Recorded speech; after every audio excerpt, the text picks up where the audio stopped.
स्वागत है आप सभी का लॉकडाउन अधिवेशन में। जी हां, लॉकडाउन अधिवेशन, क्योंकि 8 बजे प्रधानमंत्री मोदी देश को संबोधित करने वाले हैं। 8 बजे यानी अब से 3 घंटे बाद प्रधानमंत्री मोदी बताएंगे कि आगे का रोड मैप क्या है, आगे का रास्ता क्या है। और हम इस पूरे लॉकडाउन अधिवेशन में प्रधानमंत्री के संदेश से पहले बात करेंगे कि आगे का रोड मैप क्या हो सकता है, क्या क्या उसके बिंदु हो सकते हैं, और सबसे बड़े चेहरे आपके साथ होंगे न्यूज 18 इंडिया पर इस सब पर बात करने के लिए। क्या हम लॉकडाउन 4 की तरफ बढ़ रहे हैं? लॉकडाउन 4 की तरफ बढ़ रहे हैं तो लॉकडाउन 4 में क्या होगा? 4 तालों से क्या कैद होगा कोरोना? प्रतीक त्रिवेदी ये चर्चा लेकर आएंगे आपके साथ पौने 6 बजे, माफ कीजिएगा। और अमीश देवगन के साथ हम देखेंगे ये लॉकडाउन की लड़ाई नेहरू राजीव पर कैसे आ गई है। वो शाम 7 बजे, 8 बजे प्रधानमंत्री का संबोधन होगा। उससे पहले लगातार हम बात करेंगे लॉकडाउन अधिवेशन में लॉकडाउन 4 की। तो बात शुरू करते हैं इस सेशन में लॉकडाउन 4 की चाबी की। ये लॉकडाउन 4 यानी 17 तारीख के बाद का जो काल होगा, उसकी चाबी किसके पास है? हमारे साथ नई दिल्ली रेलवे स्टेशन से प्रियंका कांडपाल जुड़ रही हैं, कोलकाता से हमारे साथ आशिका सिंह हैं, बीजेपी से सुधांशु त्रिवेदी हमारे साथ हैं, इस सेशन में कांग्रेस से अखिलेश प्रताप सिंह और आम आदमी पार्टी से संजय सिंह हमारे साथ जुड़ रहे हैं। सवाल यह है कि लोगों से पूछा जा रहा है, जैसे दिल्ली सरकार ये पूछ रही है कि आप सुझाव दीजिए, जनता से पूछा जा रहा है, हमसे पूछा जा रहा है कि भाई आप बताइए अब आगे क्या होगा। सवाल ये कि अब क्या ये जनता पर आ गया है? अब चाबी क्या जनता के पास है? जनता ये पूछ रही है भाई आगे क्या होगा, तो जनता से पूछा जा रहा है कि आगे क्या होगा। तो जवाब कौन देगा? ये ताला तो लग गया, ये ताला तो लगा दिया गया, उसकी चाबी किसके पास है? संजय जी, आपकी पार्टी दिल्ली में पूछ रही है जनता से, तो जनता से अब क्यों पूछे? या तो पहले पूछ लिया होता, पहले तो किसी ने पूछा नहीं।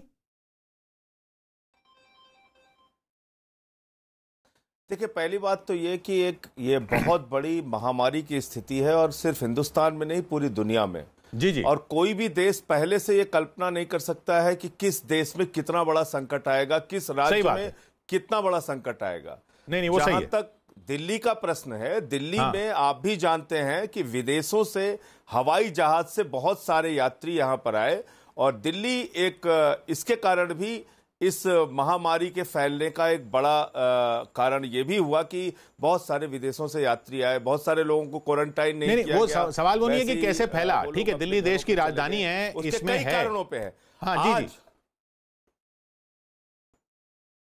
मैं ये कह रहा हूं कि आज इस लॉकडाउन को बढ़ाना है या नहीं बढ़ाना है, इसको लेके एक बड़ा सवाल लोगों के सामने है जी। सरकार के सामने भी है, जनता के सामने भी है। उसमें प्रवासी मजदूरों की समस्याएं भी हैं, उसमें छोटे व्यापारियों की समस्याएं तो सवाल सबके सामने, जवाब किसके पास है? क्या है कि भाई लॉकडाउन कोई अंतहीन प्रक्रिया नहीं है किशोर जी, लॉकडाउन कोई अंतहीन प्रक्रिया नहीं है। अगर आप अंतहीन तरीके से लॉकडाउन आगे रखेंगे तो जितने लोग कोरोना से नहीं मरेंगे, उससे ज्यादा लोग भूख से मर जाएंगे। पूरी अर्थव्यवस्था को आप ठप नहीं रख सकते। इसीलिए केजरीवाल जी ने और दिल्ली सरकार ने सुझाव दिया है कि भाई जो सोशल डिस्टेंसिंग आदि का जो नियम है इस कोरोना बीमारी से बचने के लिए, उसका पालन करते हुए इस बीमारी के साथ जीवन जीने का क्या तरीका हमारा हो सकता है, उसका पालन करते हुए यानी अब हमें यह मान लेना चाहिए कि इस बीमारी के साथ ही जीना है। कंटेनमेंट जोन में, हाँ जी, ये इस बीमारी के साथ ही जीना है ना। आप बताइए कि जब कम्युनिटी स्प्रेड हो जाएगा तो आप कैसे रोक सकते हैं? आपको पता ही नहीं है कौन सा व्यक्ति एसिम्प्टोमेटिक होके भी अगर वो फैला रहा है इस बीमारी को, पता भी नहीं चल रहा है लोगों के पास। वो बात सही है, वो बात सही है संजय जी। लेकिन सुधांशु जी, मैं सुधांशु जी की बात जाता हूं। संजय जी, सुधांशु जी, अब ये संजय जी की पार्टी दिल्ली में पूछ रही जनता से, कोई गलत नहीं है। नहीं, गलत बिल्कुल नहीं है। हम तो ये कह ही नहीं रहे कि गलत है, हम ये कह रहे हैं कि सुधांशु जी, जब जनता को ताला लगाना था तो 4 घंटे का टाइम मिला। अब जनता से पूछा जा रहा है, ये पहले हो जाता तो हम बेहतर रास्ते पर नहीं होते? ये होता तो वो होता, मैं वो वाली बात नहीं कर रहा हूं। मैं कह रहा हूं कि अब आगे क्या अब जनता पर ही निर्भर है, चाबी जनता के पास ही है। सुधांशु जी, देखिए, प्रधानमंत्री जी ने कल एक बात बहुत स्पष्ट प्रकार से कही कि अब राज्यों का उत्तरदायित्व अधिक है। अब राज्यों को अपने स्तर से निर्णय लेना होगा। हाँ। अब ये राज्य सरकारों पर निर्भर है कि वो अपने निर्णय की प्रक्रिया किन किन चीजों पर आधारित करती है। अब अगर दिल्ली की सरकार ये सोच रही है कि हम जनता से फीडबैक लें, तो मान हाँ। लीजिए कोई बात नहीं, आप किस मैकेनिज्म लेंगे, क्या लेंगे, तो उनका तरीका है, और कैसे जनता की भावना का कितना स्वरूप उन तक पहुंच पाएगा, परंतु अंततः निर्णय तो सरकार को लेना पड़ेगा, क्योंकि जनता के एक वर्ग का ही आप प्रतीकात्मक फीडबैक ले सकते हैं। ऐसा तो है नहीं कि कोई आप जनमत संग्रह इस पे कराएंगे, तो अंततः निर्णय तो सरकारों को लेना पड़ेगा और ये तय करना पड़ेगा हमें क्या करना है। हाँ, नहीं, अब सरकारों को नहीं सुधांशु जी, सरकारों को कैसे हो गया, मतलब अब ये मतलब राज्य सरकार, आप कह रहे हैं कि अब ये राज्य सरकार के ऊपर जिम्मेदारी ज्यादा है, पहले ज्यादा नहीं थी भाई? पहले भी तो इन्हीं को इंप्लीमेंट करना था। देखिए अंतर क्या था, पहले जब लॉकडाउन 1 में टोटल लॉकडाउन, कोई गतिविधि ही नहीं होगी, ठीक है। लॉकडाउन 2 जब हुआ तो उसमें कुछ कृषि गतिविधियों को छूट मिली। अब लॉकडाउन 3 जब हुआ तो इसमें कई गतिविधियों को छूट मिली। अब जब गतिविधियों को छूट मिली तो उनका नियंत्रण और उन पर नजर, ये तो राज्य सरकारों का, स्थानीय प्रशासन का दायित्व था। मजदूरों का इधर से उधर जाना, ये राज्य सरकारों का दायित्व था। तो स्वाभाविक रूप से नहीं सर, मजदूरों को माफ कीजिएगा सुधांशु जी, मजदूरों का इधर से उधर जाने का तो लगता है कि अंदाजा लगा नहीं, मैं ये नहीं कहा कि गलती है, लेकिन अंदाजा उस हिसाब का नहीं रहा कि भाई ये मजदूर जो हैं, ये तो अंदाजा रहा कि इनको खाना देना है, इनको अन्न देना है, तो वो लेकिन वो सिर्फ खाने की बात नहीं थी, वो अपना भविष्य भी देख रहे हैं ना कि खाना, चलिए आपने पहले कहा कि जहां हैं वहीं रहें, तो ठीक है वो वहीं रह रहे हैं, लेकिन वहां आप खाना दे दें, चलिए खाना मिल रहा है, लेकिन आगे को भविष्य नहीं है तो फिर वो घर ही जाएंगे। ये अंदाजा होने में तो कमी हुई है। देखिए किशोर जी, वही जैसे अभी संजय सिंह ने भी कहा, इस बात का कोई अंदाजा डे 1 से नहीं लगा सकता था कि 50वें दिन क्या स्थिति होगी या 20 दिन बाद क्या स्थिति होगी, 30 दिन बाद। तो सरकार का यह विचार था कि मजदूर वहीं रहे। जब वो धीरे धीरे लॉकडाउन बढ़ता चला गया, उसके कई कारण रहे, हम उसमें पॉलिटिकल में नहीं जाते हैं। अगर लॉकडाउन 1 में कुछ ऐसी स्थितियां न रही होती, शायद हो सकता है चीजें नियंत्रित हो गई होती, अब तक हम उसमें नहीं जा रहे हैं। तो मानवीय बात है, एक मानवीय स्वभाव है कि जब आदमी को बगैर रोजगार के लंबे समय तक किसी भी प्रकार से केवल भोजन पे रहना पड़ता है, तो वो कई बार मानसिक दृष्टि से बेचैनी, अनिश्चय, भय, आशंका का शिकार होकर फिर आदमी और आगे भविष्य भी तो नहीं, क्या सरकार की जिम्मेदारी नहीं है कि भविष्य दिखाएं कि भाई भविष्य ये है, जब भविष्य दिखेगा तभी तो टिकेगा ना आदमी। हाँ, तो जो आपने बात कही, इसीलिए सरकार ने अब, चूंकि अब सारे लोगों को एहसास भी हो गया है और उन्हें क्या क्या सावधानी रखनी है इसका विधिवत ज्ञान भी हो गया है, तो अब हम उम्मीद करते हैं कि जनता समझदारी और जिम्मेदारी दोनों से काम करेगी। तो अब सरकार ने गतिविधियां शुरू की है और आगे संभावना है कि और ज्यादा गतिविधियां शुरू करेंगी, जो कल किस प्रकार का संकेत भी ऐसा लग रहा है। तो जी, अब वही लग रहा है, संभावना मजदूरों के लिए बेहतर हो सकती है। यदि वो वापस आना चाहेंगे तो मुझे लगता है कि औद्योगिक गतिविधियां जो शुरू होंगी तो वापस वो काम पर लौटना शुरू कर हाँ, मतलब जब गतिविधि शुरू होगी तब भविष्य दिखेगा, तब शायद फिर से वापस लोग काम पर आएं और गांव से फिर उन जगहों के लिए निकलें जहां वो काम करते थे। अखिलेश प्रताप जी, ये आगे चाबी ऐसे ही दिख रही है? देखिए, ये सारे लोग अभी भी कंफ्यूज्ड हैं, सबकी बातें सुन रहे हैं, क्योंकि नहीं, पर सब कह रहे हैं ना कि भाई अंदाजा ही नहीं था, ये तो सब मान रहे हैं अंदाजा नहीं था। ये कैसे नहीं था, ये कैसे नहीं था? ये लोग, इन लोगों को, यही तो बात, एक टेलीविजन वाला होता है, एक विजन वाला होता है। ये टेलीविजन वाले नेताजी जो लोग बैठे हैं दोनों दिल्ली में, ऊपर नीचे छोटे भाई, कांग्रेस पार्टी के नेता राहुल गांधी तो 30 जनवरी को बोले थे कि ये विदेश से आने वाले चीजों को रोकिए, 12 फरवरी को बोले थे। इनको नहीं अंदाजा होगा, हम लोग को था अंदाजा, हम लोग इनको आगाह करते रहे, न ये चेकिंग करते रहे, ना इंटरनेशनल। तो आपने अपने राज्यों में क्या कर लिया? आपको अंदाजा था तो आपने अपने राज्यों में क्या कर लिया? देखिए सतीश अजवानी जी, विदेश से आने वालों को हम नहीं रोकेंगे, ना हम फ्लाइट कैंसिल करेंगे, राज्य नहीं रोकती है, तो इतनी जानकारी तो आपको होगी ही। विदेश से इंटरनेशनल फ्लाइटों पे रोक करना, उनकी जांच करना, उनको क्वारंटाइन में रखना, उनको ये करना कि कोरोना ट्रेन या बस से नहीं आया, ये हवाई जहाज से आया है। दूसरी बात, मैंने आपसे कहा ना कि विजन और टेलीविजन के नेताओं में ये फर्क है, और आज सिर्फ अपने ऊपर ज्यादा न पड़े इसलिए कोई मुख्यमंत्रियों से बात कर रहा है, कोई जनता से बात कर रहा है। आप कह रहे हैं कि अब जब स्थिति बाहर हो गई नियंत्रण से, तब मुख्यमंत्रियों से बात हो रही है। अब मैं एक दूसरी चीज मैं और मैं कह रहा हूं। देखिए, आप 20 दिन से चैनलों पे ये बहस कर रहे हैं कि कोई माइग्रेंट लेबरों की एक नेशनल नीति नहीं है, क्योंकि माइग्रेंट लेबर्स हर स्टेट की समस्या है और रोज बहस कर रहे हैं। हजारों लाखों मजदूर सड़कों पे हैं, मर रहे हैं, ट्रक से बस से कैसे कैसे जा रहे हैं, फ्री में उनकी ट्रेनें तक नहीं चला पा रहे हैं। तो जो देश का प्रधानमंत्री, ये हमको लगता है इस सदी का सबसे निष्ठुर और पत्थर दिल प्रधानमंत्री होंगे कि 20 दिन से 30 दिन से मजदूर सड़कों पे मर रहे हैं, पैदल चल रहे हैं और उनके लिए कोई नीति ना बना करके उनको सुरक्षित पहुंचाने की कोई योजना नहीं। और रोज हम आप नीति की बात नहीं, बिल्कुल नीति होनी चाहिए। यही सवाल तो पब्लिक भी पूछ रही है ना कि भाई नीति होनी चाहिए, नीति हमें दिख नहीं रही है। नहीं, ये बात आपकी सही है। मैं ये दूसरी बात भी कह रहा हूं कि हम 20-25 दिन से इस बात को बड़ी गंभीरता से रोजाना मीडिया और नेता डिस्कस कर रहे हैं और सरकार नहीं। आप कह रहे हैं कि नहीं, पर सरकार उसके अब मुख्यमंत्रियों से बात कर, चलिए मैं वो तो सुधांशु जी से जवाब ले लेंगे। मैं एक बार एक ग्राउंड में देखिए लोग क्या बोल रहे हैं। बंगाल से भी सुधांशु जी, बंगाल से भी ममता बनर्जी ने यही बोला कि भाई हमारे अफसरों को नहीं ये किया जा रहा, हमसे ये नहीं किया जा रहा, हमसे वो नहीं किया जा रहा। कोलकाता से हमारे साथ आशिका हैं। आशिका, ग्राउंड पर बंगाल का आम आदमी क्या बोल रहा है आज ये प्रधानमंत्री के संदेश से पहले? सबसे पहले ममता बनर्जी की बात करें तो शुरुआत से ही टीएमसी की तरफ से कहा जा रहा है कि ट्रेन चलाई जाए। माइग्रेंट लेबर्स को शुरुआत में ही कहा गया था कि घर वापस भेजा जाए। ममता बनर्जी ये कह रही है लगातार कि लॉकडाउन किया गया तो जो भी राज्य हैं उनसे कोई चर्चा ही नहीं की गई, उनसे ये डिस्कशन ही नहीं हुआ कि आगे क्या करना है। रोज रोज उन्हें एक नई चिट्ठी, एक नया नोटिस पकड़ा दिया जाता है लगातार। कल भी ममता बनर्जी ने सिर्फ शिकायतों का ही पिटारा खोला प्रधानमंत्री के सामने। नहीं, पर अभी शिकायतें, अभी आगे की लड़ाई की चर्चा हुई है। शिकायतें देखिए, शिकायतें जनता को भी हैं, शिकायतें पार्टियों को भी हैं, शिकायतें नेताओं को भी हैं और सब ये भी मान रहे हैं कि अंदाजा उस हिसाब से नहीं लगाया गया, अंदाजा नहीं था, दुनिया में किसी को नहीं था। ये भी ये एक फैक्ट भी है। ऐसा नहीं है कि सिर्फ ऐसे ही कहा जा रहा है कि अंदाजा नहीं था। पर सुधांशु जी, अब क्या राज्य सरकारों को और न सिर्फ जिम्मेदारी और कुछ अधिकार भी दिए जाएं? देखिए, एक तो बात मैं कहना चाहूंगा, दुखद बात है कि अपनी प्रवृत्ति के अनुसार ही कांग्रेस पार्टी के स्पोक्स पर्सन महोदय ऐसे बोल रहे हैं। अखिलेश जी कह रहे हैं फरवरी के प्रथम सप्ताह में राहुल गांधी जी ये बोल रहे थे। ये बताइए फरवरी के प्रथम सप्ताह में राहुल गांधी थे कहां? इटली में थे ना, खुद तो गए विदेश में और यहाँ भाषण दे रहे हैं विदेश से आने वालों पर रोक लगा दी जाए। ये इनके चरित्र को उजागर करता है। स्वयं गए इटली में जहां सबसे ज्यादा कोरोना का उस समय संक्रमण था और यहां कह रहे हैं जी हम तो भारत सरकार को एडवाइस दे रहे थे कि बाहर से नहीं आना चाहिए है। वहां गए थे तो इतनी सीख ले लेते।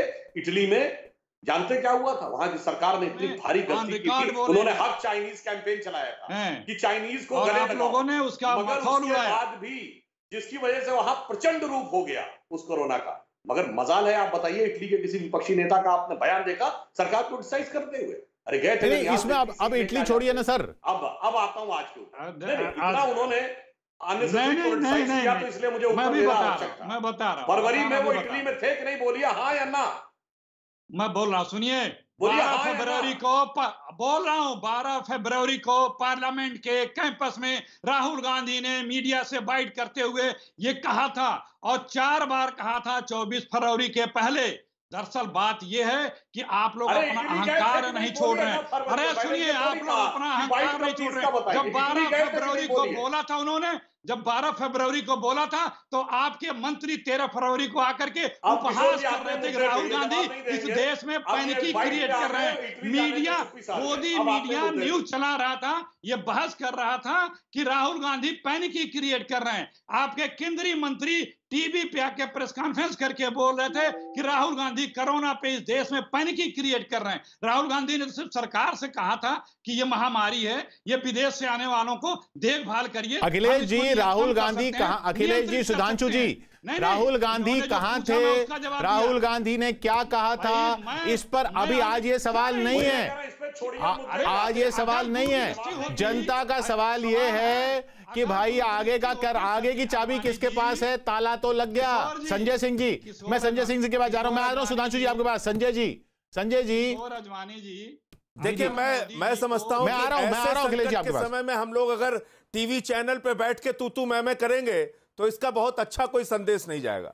माफ कीजिएगा, मैं बड़े निवेदन के साथ कहना चाहता हूं, ऐसे संकट के समय में तू मैं लोगों को अच्छा नहीं लगता। 2-3 बातें आपने पूछी, आगे कैसे करना है। देखिए, दुनिया के बहुत सारे ऐसे देश हैं दक्षिण कोरिया को ले लीजिए, अपने पड़ोसी देश बांग्लादेश को ही अगर आप ले लीजिए, दुनिया के कई देशों ने लॉकडाउन किए बगैर अपनी अर्थव्यवस्था को भी चलाया और इस बीमारी को नियंत्रित करने का भी काम किया। नहीं, मुझे लगता है भारत सरकार को, मैं कह रहा हूं मैं छोड़ के आप जैसे जनता से राय ले रहे हैं संजय जी, आप जनता से जो राय ले रहे हैं, आपकी अपना इरादा क्या है, आपका अपना मन क्या है, आपकी अपनी राय क्या है? मतलब आपकी आम आदमी पार्टी की और दिल्ली सरकार की कि भाई लॉकडाउन क्या बढ़ाना चाहिए, लॉकडाउन बढ़ाना चाहिए? बिल्कुल सही आपने पूछा, बिल्कुल सही आपने पूछा। बिल्कुल, देखिए ऐसा है, दिल्ली सरकार की और आम आदमी पार्टी की राय यह है कि लॉकडाउन कोई अंतहीन प्रक्रिया नहीं हो सकती है।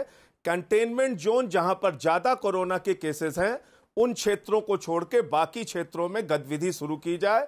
अर्थव्यवस्था को देखते हुए, लोगों के जीवन को देखते हुए, उनके सामने के आर्थिक संकट को देखते हुए अब इस लॉकडाउन को खोलना चाहिए बाकी क्षेत्रों में। यह आम आदमी पार्टी का सुझाव भी है, मत भी है, और प्रधानमंत्री जी के सामने अरविंद केजरीवाल जी ने रखा था। अब आपने सवाल उठाया कि पहले क्या था और अब क्या था, पहले किए होते और अब किए होते। निश्चित रूप से जब 341 केस था 22 मार्च को, उस वक्त अगर मजदूरों को राज्यों में भेजने की योजना बनाई गई होती, 3-4 दिन की छूट दी गई होती, तो आज ये संकट की स्थिति नहीं होती। आज राज्य लेने में डर रहे हैं, आज राज्य अपने राज्य में प्रवासी मजदूरों को बुलाने के लिए डर रहे हैं, क्योंकि उनके राज्य में भी ये बीमारी फैलने का खतरा है। कई राज्यों में बढ़ भी गया, 71,000 केस आज की तारीख में हो चुका है। तो उस समय ज्यादा आसान था, आज एक मुश्किल का काम है।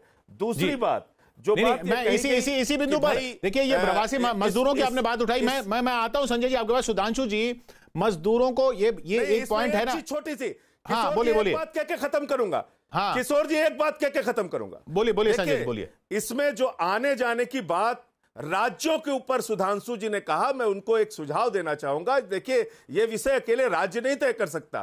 ट्रेन किस राज्य में कहां से कहां जानी है, यह 2 राज्यों की सहमति से तय होना है। ट्रेन कितनी चलनी है, वो केंद्र सरकार को तय करना है। केंद्र तो क्या सरकार को इसकी पॉलिसी की कुछ रूपरेखा हम की उम्मीद करें? इसकी उम्मीद करें? बस मैं खत्म कर रहा हूं, मैं खत्म कर रहा हूं। किराया लिया जा रहा है मजदूरों से किराया क्यों लिया जा रहा है? ये तो केंद्र सरकार के हाथ में है। 85% केंद्र देने को तैयार है, 15% राज्य देने को तैयार है। फिर आप मजदूरों से टिकट क्यों ले रहे हैं? 15% वो अलग, चलिए वो उस मुद्दे पर भी आएंगे। देखिए वो नहीं, हम कई मुद्दे कई चीजें यहां पर मिक्स कर रहे हैं। इंतजाम कीजिए। नहीं, कई चीजें मिक्स कर रहे हैं। अखिलेश प्रताप सिंह जी ने भी ये बात उठाई, आपने भी ये बात उठाई कि भाई रोजगार के मजदूर नहीं रुकेगा। हाँ, बगैर रोजगार, बिल्कुल वो तो सही बात है। वो बगैर भविष्य देखे क्यों रुकेगा? कोई मजदूर क्या होगी तभी रुकेगा मजदूर क्या कोई भी क्यों रुकेगा? अगर कोई विदेश से भारतीय भी वापस आ रहे हैं, इसलिए आ रहे हैं क्योंकि वो विदेश में जो गए थे जिस भविष्य को देखकर, वो भविष्य अब नहीं दिख रहा है, तो वो तो कोई भी नहीं रुकता है।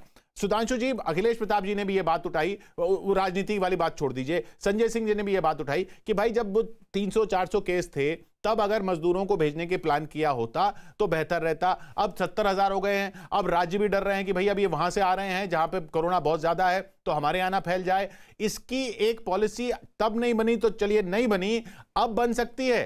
क्या अब बनेगी? क्या प्रधानमंत्री मोदी के संबोधन में इसकी उम्मीद करें हम?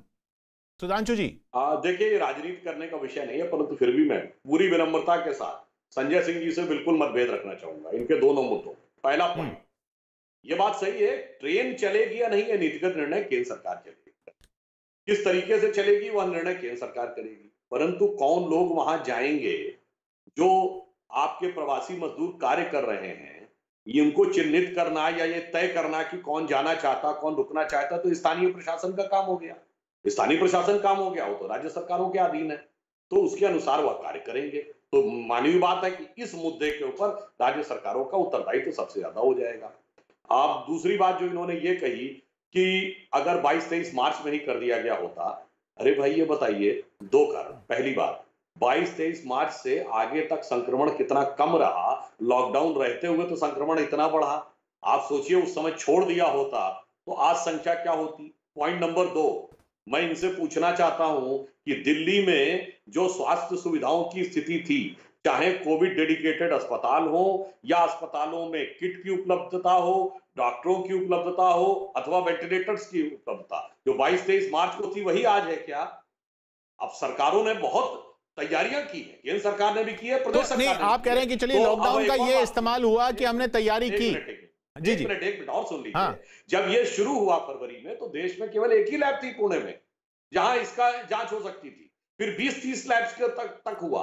वो सन ये 22-23 मार्च तक केवल 50 लैब थी, आज 500 लैब है। तो ये कहना उस समय किया जाता तो बड़ी भारी समस्या उत्पन्न हो सकती थी। आज चलिए, अच्छा आपका नहीं, पर उस समय की बात चीजों की सावधानी बरतनी नहीं, जहां तक राजनीति की बात है, उस समय की बात जो राहुल गांधी ने कहा या और लोगों ने कहा, राहुल गांधी का नाम नहीं लेते हैं, राहुल गांधी का नाम लेते हैं फिर बात कहीं और चली जाती है। मैं कह रहा हूं बहुत लोगों ने कहा, मैं आता हूं संजय जी, मैं प्रियंका, मैं सुधांशु जी, मैं सिर्फ ये पूछ रहा हूं कि भाई वो जो कहा जाता है कि बॉटम से टॉप तक इसकी डिसीजन मेकिंग होनी चाहिए थी बजाय टॉप से बॉटम की, मतलब जो अब होने की शायद कोशिश की जा रही है कि भाई जनता से राय, सीएम से राय, राज्यों से राय, पंचायतों से राय और उसके बाद केंद्र का फैसला हो, वो तब होना चाहिए था ना, तब वो राहुल गांधी वही तो कह रहे थे। आप ये बात याद करिए, डे 1 से प्रधानमंत्री जी ने सभी विपक्षी नेताओं से बात किया, सारे मुख्यमंत्रियों से रेगुलर बात। नहीं, डे 1 से थोड़ी हुआ सर, वो तो बाद में हुआ ना। डे 1 में तो 4 घंटे मिले थे, डे 1 में तो 4 घंटे मिले थे। अरे किशोर जी, ये मैं अन्यथा मत लीजिएगा, ये बचकानी बात है। जिस ढंग की सूचनाएं थी उस समय आप लोगों को ये समझाते और लोगों को समझ में आता कि ये किस लिए लॉकडाउन किया जा रहा है। वो सूचनाएं सिर्फ सरकारों के पास थी। अच्छा। और वह सूचनाएं ये थी कि कितना भयानक रूप धारण कर सकता है। ईमानदारी की बात यह है कि आज 1.5 महीने में हम सबको बहुत कुछ समझ में आ चुका है, हमें क्या क्या सावधानियां बरतनी है, अपने लाइफ स्टाइल में क्या चेंज रखना, सब कुछ आ चुका। उस समय कौन इसको मानने के लिए तैयार था? आपने देखा देश में तो यह माहौल था कि सुरक्षा कर्मी जा रहे थे जांच करने, उनके तो पथराव हो रहा था। और आप कह रहे हैं कि उस समय सबसे बात की जाती तो आज आप देख रहे हैं जब विश्व के मनुष्य जात के ज्ञात इतिहास के सबसे बड़े संकट का सामना कर रहे हैं, तब भी तो राजनीति की बातें हो जा रही हैं। तो उस समय क्या होता? तो उस समय सीधे आप नहीं, पर राजनीति अगर लोगों के मुद्दों पर हो तो होनी चाहिए ना, राजनीति तो वही होनी चाहिए सुधांशु जी, और राजनीति फिर क्या है? किशोर जी, लोगों के मुद्दों पे होनी चाहिए किशोर जी, लोगों की जान पे नहीं होनी चाहिए।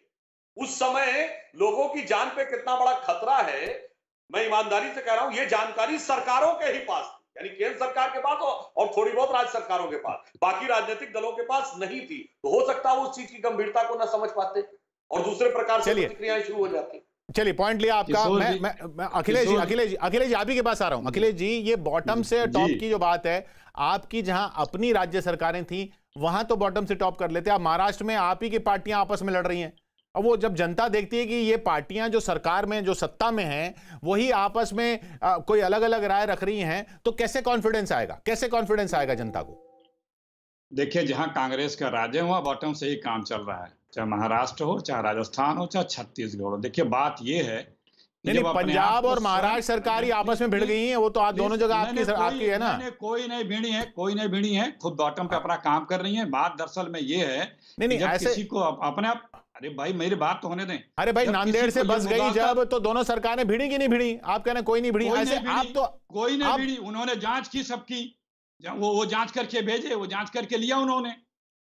कौन सी सरकारें भिड़ी? अपने को ले तो जांच क्यों नहीं? यही तो झगड़ा था भाई, जांच नहीं हुई। कोई झगड़ा नहीं था। आप लोगों को बहुत दिनों से झगड़ा मिल नहीं रहा है। अच्छा, अब हम पे डाल दीजिए। चलिए, हम पे डालने से भी अगर हम पे डालने से भी जनता का कुछ भला होता है तो कर लीजिए। होने दें, आप हमें पूरा एक सेंटेंस होने दें, अगर आप इजाजत हो तो मैं बोलूं। देखिए, बात दरअसल में ये है कि जब स्वयं अपने आप को सर्वज्ञानी कोई समझने लगेगा तो समस्या ही आती है। राहुल गांधी की हर बात मान रही है सरकार, लेकिन ठोकर खाने और गंवा देने के बाद, चाहे इंटरनेशनल फ्लाइट की बात हो, चाहे इंटरनेशनल चेकिंग की बात हो, चाहे बॉटम टू टॉप से शुरुआत करने की बात हो, चाहे पाउस बटन उन्होंने कहा था ये लॉकडाउन को, अभी जो संजय सिंह अभी बोले, सब मानेंगे, लेबरों वाली भी बात मानेंगे, लेकिन तब नहीं मानेंगे जब ठोकर खा जाएंगे, गंवा लेंगे, परेशानियां हो जाएंगी, तब उसको मानेंगे। तो भाई, समझदार तो वही होता है, विजनरी तो वही होता है जो चीजों को भांप ले। मोदी जी ने स्वयं अपने संबोधन में कहा था कि महाभारत 18 दिन में जीते थे, ये हम 21 दिन में जीत लेंगे। चलिए, आप विजन वाले हैं, सोच के तो कहा होगा ना। अच्छा अखिलेश जी, आप विजन वाले हैं, मैं तो टेलीविजन वाला हूं, शुद्ध रूप से। मोदी जी हैं। नहीं, हाँ, तो आप विजन वाले, आप बताइए कांग्रेस पार्टी क्या चाहती है? क्या अभी जो प्रधानमंत्री मोदी 8 बजे बोलेंगे, कांग्रेस पार्टी क्या चाहती है? अब क्या होना चाहिए आगे, क्या सलाह देंगे आप? देखिए, देखिए, मैं तो यही कह रहा हूं कि कितने निष्ठुर पत्थर दिल प्रधानमंत्री हैं। 20 दिन से लोग चर्चा कर रहे हैं, लाखों लोग सड़कों पे हैं और उसकी कोई नीति नहीं बनी। कब बनाओगे? नहीं तो अभी क्या सलाह देंगे मोदी जी? अरे सलाहें दी जा चुकी हैं। लॉकडाउन बढ़ना चाहिए नहीं बढ़ना चाहिए, एक चीज तो बोल दीजिए ना। अगर एक्सपर्ट कह रहे हैं बढ़ना चाहिए तो बढ़ना चाहिए, लेकिन बढ़ने के बाद बढ़ना, अरे रुकिए भाई बोलने दीजिए। हाँ। बढ़ने के बाद ही समस्या समाधान नहीं हुआ। सर को ये कह रहा है, उसको ये पॉज बटन मानिए, अपना काम करिए। यहाँ पे दरअसल में हो क्या रहा है कि आप लोग, अरे जो हो रहा है वो ठीक है, मैं कह रहा हूँ हो रहा है, उसी पे तो पूछ रहे हैं कि आगे क्या होना चाहिए। आप कह रहे हैं विजन की बात है, तो विजन में क्या है आपके विजन में? अरे भाई पहले अगर बढ़ाते हैं तो उसको क्या सुविधाएं जो मिलनी चाहिए उसके बारे में क्या किया आपने? आपने 3 बार बढ़ाया। अरे ये तो सवाल हो गया कि प्लीज प्लीज प्लीज। अरे तो वही जवाब है। अरे किशोर जी, जिस तरह से दूसरों को धीरे रख कर सुनते सुन लें, अभी सब बता दूंगा मैं, कोई एक मंत्र नहीं है। मैं वही कह रहा हूं कि उनकी समस्या मीट आउट कौन करेगा? वो जो घर में मजदूर बैठे हैं उनसे कहिए कि आपको यहाँ पूरा भोजन पानी की व्यवस्था रहेगी। आपकी सैलरी पूरी नहीं लेकिन कुछ मिलेगी जिससे आपका खर्चा चलता रहे। थोड़े दिनों की बात है, फिर ये फैक्ट्रियां खुलेंगी। आप उनको विश्वास में लीजिए, एक नीति बनाइए, मत जाइए। अगर बहुत जरूरी जाना चाहते हैं तो मत जाइए पैदल, हम आपकी व्यवस्था करेंगे। आपने किसी को कॉन्फिडेंस तो लिया नहीं, कोई नीति पॉलिसी तो बनाई नहीं, छोड़ दिया। तो आप कह रहे हैं कि पहले पॉलिसी बनाई जाए। मैं आपका विजन ये समझा कि पहले इस पे पॉलिसी बनाई जाए, उसके बाद आगे फैसला लिया जाए। अब मैं हाँ। देखिए 2 चीजें होंगी, या तो हाँ। डेट बढ़ा देंगे लॉकडाउन का डेट बढ़ाने के बाद अगर इन प्रॉब्लम्स को मीट आउट नहीं करें तो फिर क्या फायदा हुआ? फिर आप कह रहे हैं कि लॉकडाउन की डेट, अरे चलिए मैं तो आपकी बातों से आपका विजन समझने की कोशिश कर रहा हूं। मैं एक मिनट, नई दिल्ली रेलवे स्टेशन से आज ट्रेनें चल गई हैं, वहां पर क्या ग्राउंड पर लोग बोल रहे हैं वो सुन लेते हैं। प्रियंका वहां पे हैं। जी बिल्कुल, एक शख्स मेरे साथ हैं जो हरिद्वार में फंसे थे 22 मार्च से और आज घर जा रहे हैं हैदराबाद। तो आपसे जान लेती हूँ, सब जगह बात हो रही है लॉकडाउन 4 की, आप चाहते हैं लॉकडाउन बढ़े? नहीं बढ़ेगा, नहीं बढ़ना है। क्यों? फिर ये कैसे निपटेंगे? तो फिर ये है सो लोग डिस्टेंस मेंटेन करके जैसो मेंटेन करे तो ठीक रहेगा। अच्छा, लॉकडाउन नहीं बढ़ना चाहिए। थोड़ा सा हम और पीछे चलते हैं, जहाँ पर बहुत सारे लोग यहाँ पर खड़े। लॉकडाउन 4 अब होना चाहिए? यस होना चाहिए, ऑफकोर्स होना चाहिए। आप कहाँ से कहाँ जा रहे हैं? मैं दिल्ली से एमपी जा रहा हूँ। अच्छा, तो आपको लगता है लॉकडाउन 4 होना चाहिए? यस, बिल्कुल। आपकी क्या राय है? मैं हैदराबाद से जा रहा हूँ। हैदराबाद जाएंगे, आपको लगता है लॉकडाउन 4 इसको बढ़ाना चाहिए? Definitely it would be possible now because a lot of cases are increasing, so it would be might be open. आपको क्या लगता है? लॉकडाउन नहीं बढ़ना चाहिए। नहीं बढ़ना चाहिए। क्या परेशानी हुई लॉकडाउन? तो संजय जी रहेगा भी कोई फर्क नहीं पड़ रहा है इंडिया में। जो आदमी बाहर घूमने लोग बाहर घूम रहे हैं, जो घर रहने वाले तो घर रह ही रहे हैं। ये किशोर साफ तौर पर लोग कह रहे हैं जिसको बाहर घूमना है वो तो वैसे भी घूम रहे हैं। चार लोगों से आपने बात की, 2 कह रहे हैं बढ़ना चाहिए, 2 कह रहे हैं नहीं बढ़ना चाहिए। संजय जी, ऐसे जनता की राय लेके कैसे फैसले लेंगे आप? नहीं, एक मोटे समझ लोगों की मिल जाती है। मैं जो सुधांशु जी ने कहा उसका जवाब दे दूं, और आप भी उसके साक्षी हैं, दिल्ली की जनता भी उसकी साक्षी है। माफ कीजिएगा सुधांशु जी, दिल्ली की सरकार पहली सरकार थी जिसने इस खतरे को भांपते हुए 12 मार्च को ऑर्डर कर दिया था 200 से ज्यादा लोग इकट्ठा ना हो। हमने शॉपिंग मॉल बंद करा दिए थे, हमने आईपीएल का मैच बंद करा दिया था। अच्छा चलिए, दिल्ली की सरकार ऐसी सरकार थी जिसने दोबारा संजय जी दिल्ली के अंदर 50 से ज्यादा लोग इकट्ठा होना चाहिए, वक्त आदमी से ज्यादा लोग इकट्ठा। वक्त की वजह से मैं सुधांशु जी के पास जा रहा हूं। सुधांशु जी, आप ये बताइए कि ये हमने सुना, ये आम आदमी पार्टी जनता से पूछ रही है, कांग्रेस कह रही है उसका विजन है। मैं माफ कीजिएगा अखिलेश प्रताप जी, मुझे विजन की जगह कंफ्यूजन ही ज्यादा लगा। लेकिन सुधांशु जी, बीजेपी पार्टी का क्या है, क्या राय है? देखिए, इनका विजन की जगह सिर्फ कंफ्यूजन है, जिसका सबसे बड़ा प्रमाण है इन्होंने आपका मैं अभी बता, एक वाक्य सिर्फ कह दूं, देश का सबसे बड़ा आर्थिक केंद्र कौन है? मुंबई है ना। तो आपके राज्य में आप बताइए कैसे आर्थिक गतिविधियों का क्या प्लान है? अब आ रहा हूं अपने के ऊपर। हमारा विजन बहुत स्पष्ट है। प्रधानमंत्री जी ने सिर्फ राजनीतिक दलों से नहीं, विषय विशेषज्ञों से भी राय ली, डॉक्टरों से राय ली, मीडिया कर्मियों से राय ली, खेल कर्मियों और धार्मिक नेताओं तक से राय ली, पंचायतों से राय ली। सभी के निर्णय लेने के बाद, उसका विश्लेषण करने के बाद, हर लॉकडाउन के अंत में एक 30 सेकंड मेरे पास बचे हैं। सुधांशु जी, लॉकडाउन बढ़ना चाहिए नहीं बढ़ना चाहिए?